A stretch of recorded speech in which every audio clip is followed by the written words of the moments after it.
Opening a gym is everybody's dream, but if you do not have a crazy social media presence, it might be a little scary. Let me show you how I did it and let me save you some mistakes. Like most personal trainers, I bounced around a bunch of gyms, corporate, private, tennis clubs, things like that. And what I noticed is no matter where I was, there was always someone taking advantage of me. At least that's how I felt. Someone being the client, in a private gym, the clients are a little bit more expecting as much as possible out of you. And then in a corporate gym, there's always someone above you on the corporate ladder trying to make you do more for less money. So no matter where I was kind of feeling like I was getting taken advantage of in some way or another. And when I say take advantage of, I really just talk about private sector. I kind of felt as if, the clients were taking advantage of me in some, or mistreating me in some way. And then in corporate, I kind of felt like the corporate ladder was trying to get me to take advantage of my clients who became my friends, So that's where the misstep or miscommunication really was for me in the beginning. And that's basically why I wanted to get my own space. I didn't want anybody to tell me how or what to do with clients, whether I wanted to go up on price, go down on price, depending on somebody's situation. I wanted it to be up to me, as I'm the one dealing with the people and I'm the one interacting with them on a daily basis. So I really can understand whether or not someone is trying to get one over on me. I really wanted to be in control of my own business, as I think a lot of personal trainers want to do. So this is what pushed me into this direction. So now that you know what kind of pushed me into the direction of getting a gym, let me tell you some of the trials and tribulations that kind of come with starting your own gym.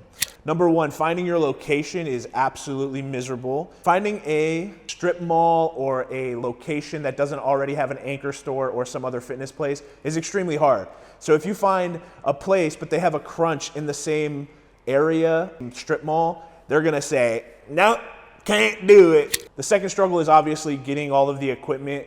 When you first get into a gym, depending on what your situation is, you're gonna need to buy flooring, mirrors, paint for the walls. Even once you get into a space, the buying of the equipment is a lot, so just be prepared for that. Lastly, the biggest struggle when first starting in here was balancing doing construction work to the place to get it ready and then also still training clients. So I was having people come in here when it's still like a construction zone, and God bless all of my clients who didn't mind working out with a bunch of, holes in the wall or crazy paint sections going on. Like it was a blessing for sure. I would honestly say doing like 2 weeks, 10 days or something of just straight construction might do better than trying to balance the two. Obviously it's a double-edged sword. You don't really get paid for just doing the construction. So if you can balance doing the clients at the same time, but I think I might have at least preferred like 3 or 4 days of just straight working your ass off in here trying to get it put together. There will always be something that you're trying to get done. Even now, there's always things that I could be doing in here. So that was something I struggled with for sure at the very beginning.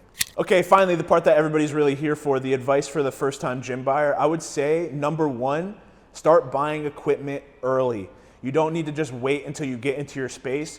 Even if you can't put the stuff together, if you could start stockpiling equipment that you know you're gonna want at your house or garage, even if it stays in the boxes, just starting to pay off that big chunk of money that you're gonna have to invest at the beginning as early as possible will do you wonders. This is something I waited and I wish I got it done sooner, because doing your Google and your Yelp page will give you clients. It may not be a bunch of clients, but it'll get the word out there. And if you're doing your marketing right, you should be getting people going to those pages. And if they're not converting off those pages, obviously you got stuff to do.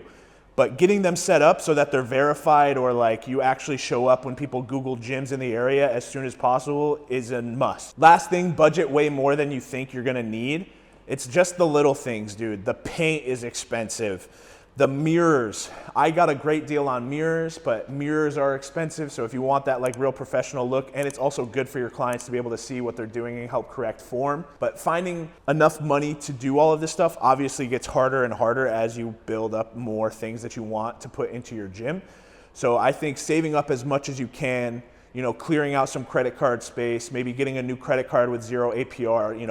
No financial advice, but trying to get as much in here as fast as possible. Because then, you know, when you start doing these social media videos and you have a bunch of cool shit in the background, or your clients are coming in and they're actually seeing more results because you have way more equipment than you did before, you really do legitimize your business by having as much as possible in the space that you have. So I'm 2 months in, and I gotta say, doing the gym is one of the most rewarding things I've ever done in my life. It's not just about the business or, you know, personal growth in here, but creating a space for my clients to come in and work to get better, or feel comfortable enough to get vulnerable about their goals or vulnerable about what's going on in their life, and really break down all the walls so I can help people further. This space is perfect for that, and I'm blessed, and I'm so grateful for everybody who's helped me get here.